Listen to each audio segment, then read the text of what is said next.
Dr. Spees, are you available? Can you hear me? We can. Yes. Welcome. Has my time started? It is now. Yeah, go ahead. All right, my name is Dr. Justin Spees. I noticed that you just said that complaints about staff are not allowed here, but you just gave praise and compliments to the superintendent there. Why is that allowed, but a complaint wouldn't be? Could I talk about her salary right now? How she makes over $240,000 a year as a superintendent there? That's what's called viewpoint discrimination. And speaking of that, in December of 2023, I filed a First and 14th Amendment lawsuit against the USD 497 school board for a couple of incidents that happened in February and April of 2022. But before I do that, I just want to remind everybody that Dr. Anthony Lewis makes $236,530 a year. Just got a $10,000 raise last month from the board there. Another administrator who's a county commissioner, his name is Patrick Kelly, makes $109,938 there. Dr. Spees, if you have comments about individual staff, it's not allowed. Thank you, Kelly. Can you hear me now?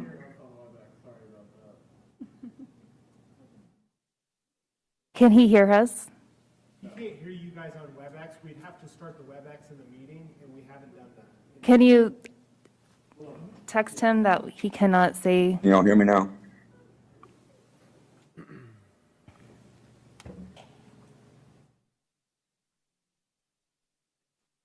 All right.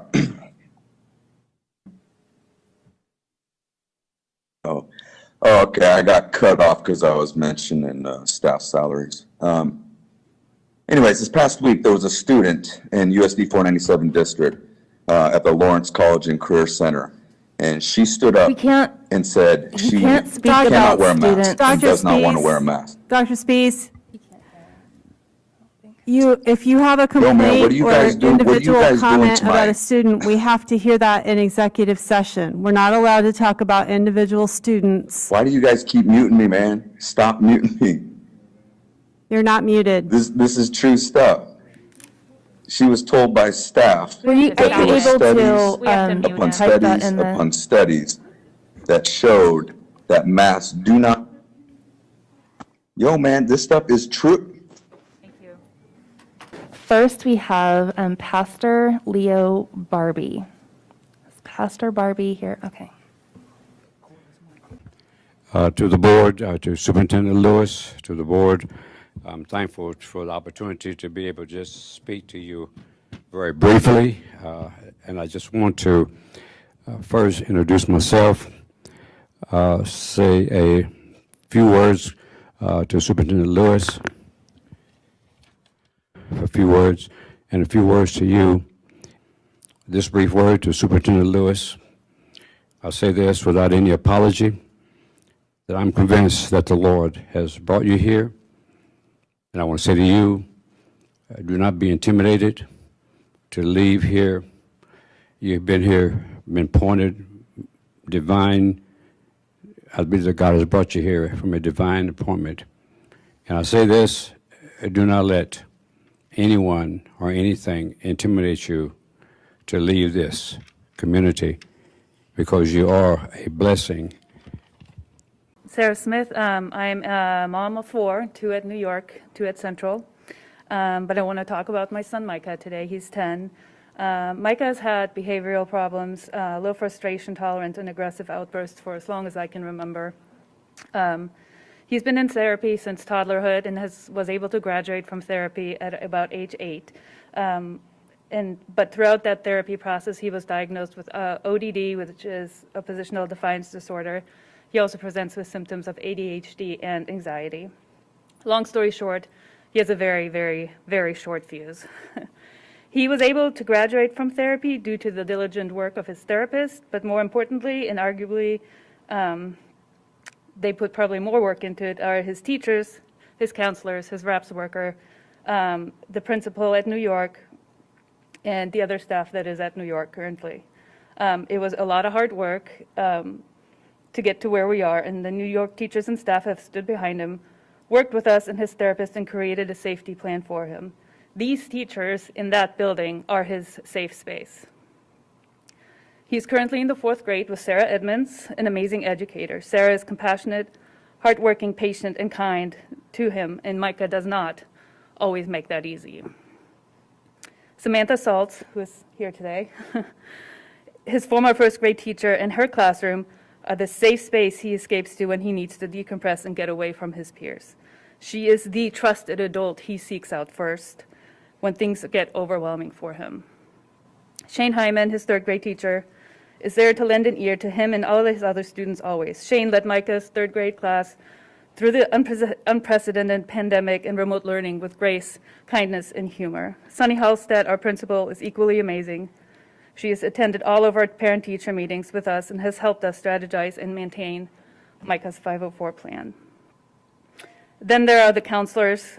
Summer Francis, Rapp's worker, Mr. Michael, who are always ready to meet with Micah should he need a little bit of extra encouragement. This team of teachers and staff, they are in Micah's corner. They want to see him succeed academically, but also emotionally. Good evening. Hello, my name is Emily Bodeker, and I'm a teacher at Woodlawn and Cordley Elementary Schools. One of my jobs as a teacher is to highlight and amplify student voices whenever necessary. Because of this, I'm going to spend the rest of my allotted time playing audio from a video that was originally going to be shown during public commentary tonight. I know you said you received these videos. These student voices need to be public. They wanted them to be so and on the record. I want to ensure that you and the others in attendance here hear from students tonight. Thank you, Helen, for being here. Their classroom teachers recorded this video while they were completing a unit on persuasive writing and a unit on community and social studies.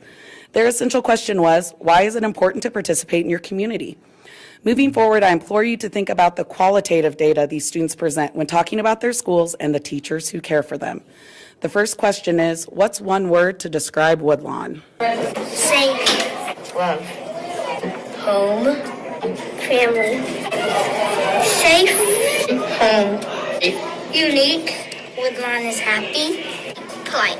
It's great. This is all perfect. The staff. My name is Dr. Justin Spees. I have a PhD from Kansas State in human development. And I want to talk with you about a couple of words tonight. The words you guys are familiar with, and those words are empowerment and consent. And then a word you're not familiar with, courage. But before I do that, I just want to remind everybody that Dr. Anthony Lewis makes $236,530 a year.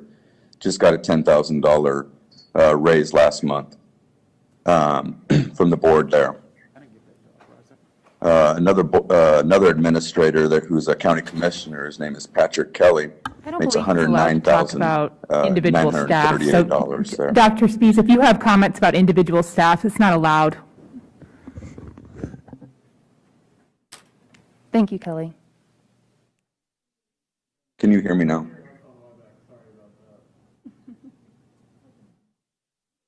Can he hear us? He can't hear you guys on WebEx. We'd have to start the WebEx in the meeting, and we haven't done that. Can you text him that he cannot say? You don't hear me now?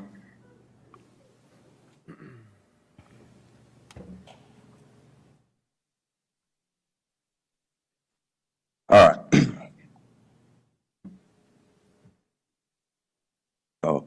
Oh, okay. I got cut off because I was mentioning staff salaries.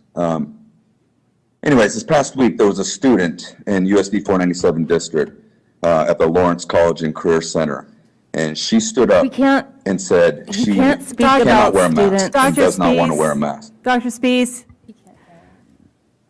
if you have a complaint or an individual comment about a student, we have to hear that in executive session. We're not allowed to talk about individual students. Why do you guys keep muting me, man? Stop muting me.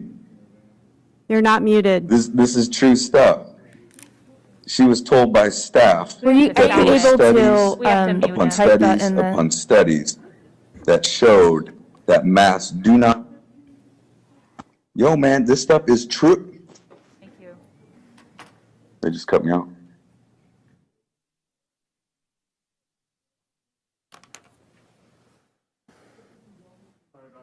It's okay. Hello, everyone. Dr. Lewis and the school board.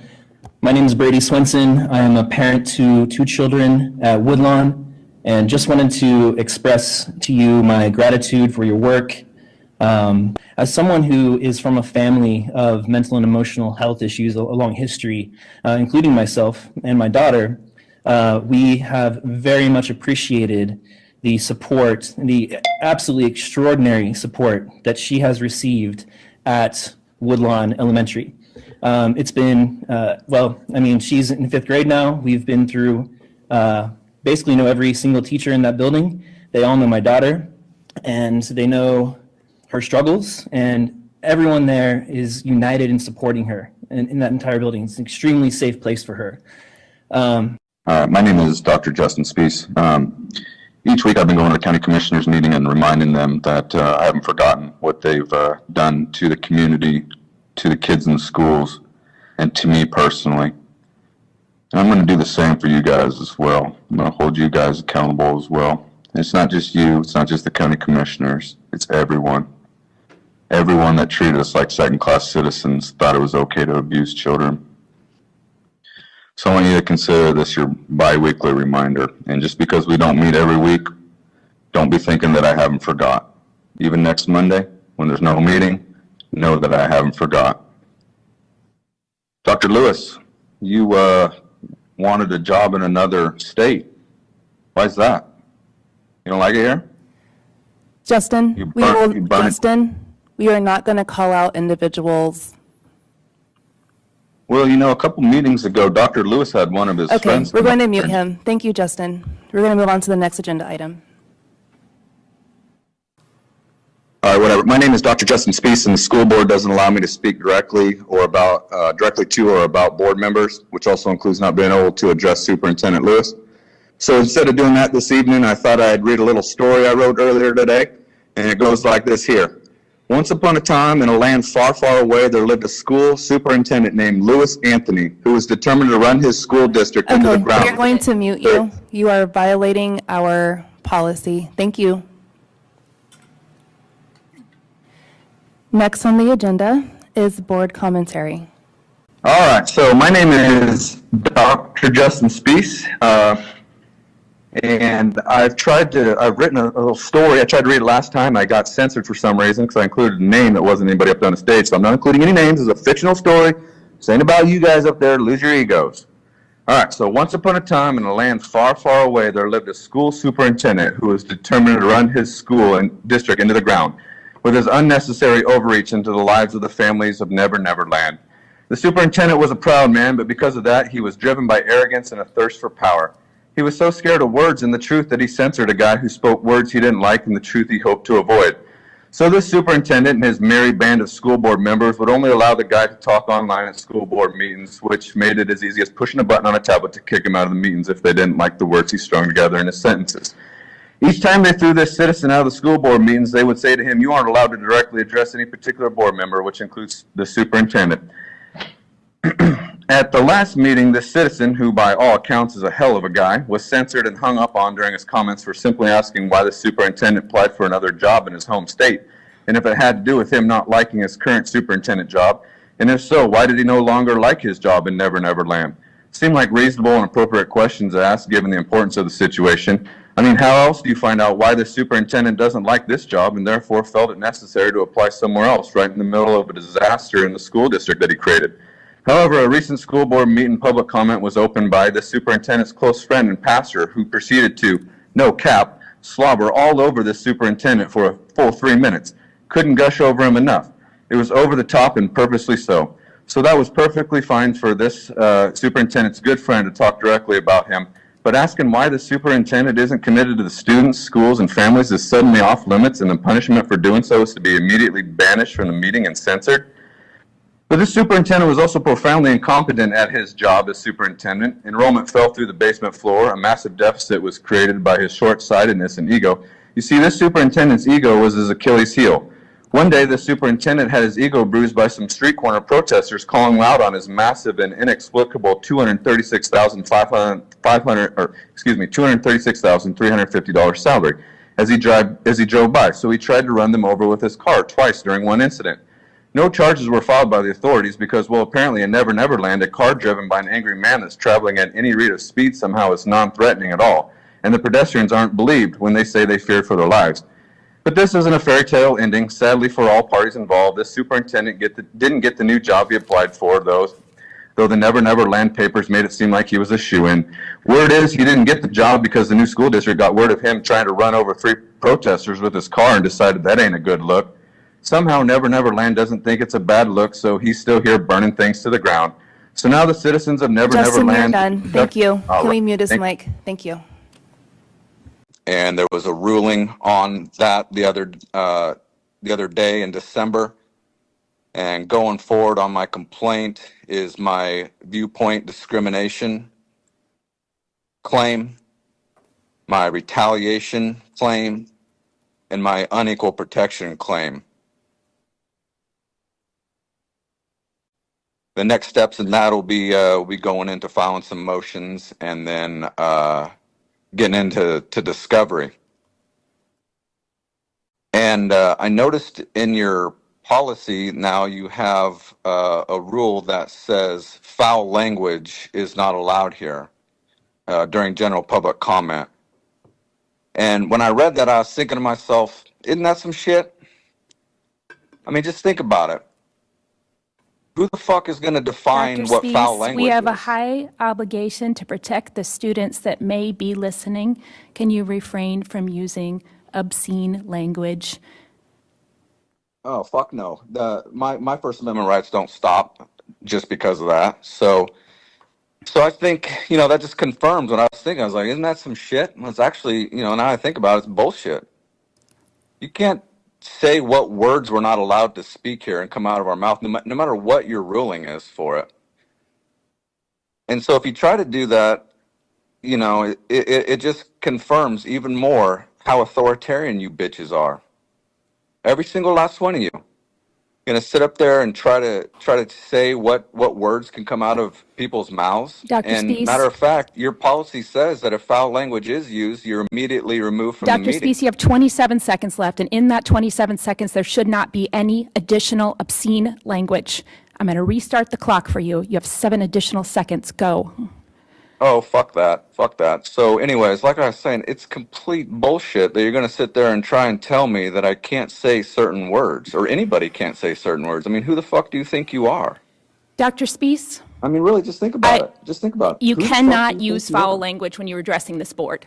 So Oh, should well, you that's decide bullshit. to come back, That's bullshit. again, That's bullshit. that will I be the can rule in definitely- which we will enforce. Please No, I stop definitely the can use foul language. recording. What are you talking about?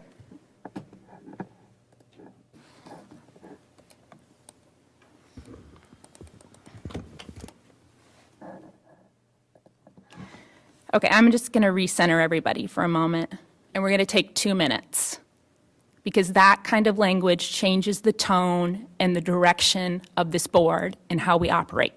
So we're going to take 2 minutes, we're going to come back and act like grown-ups.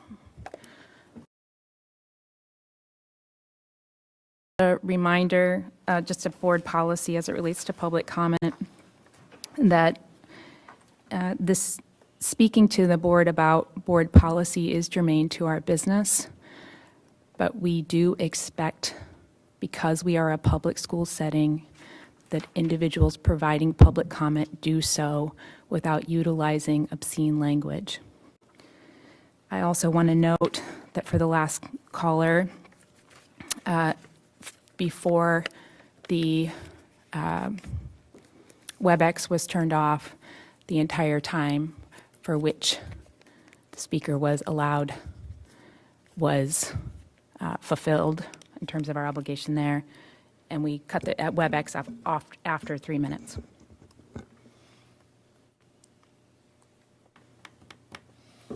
Okay, so we'll move on to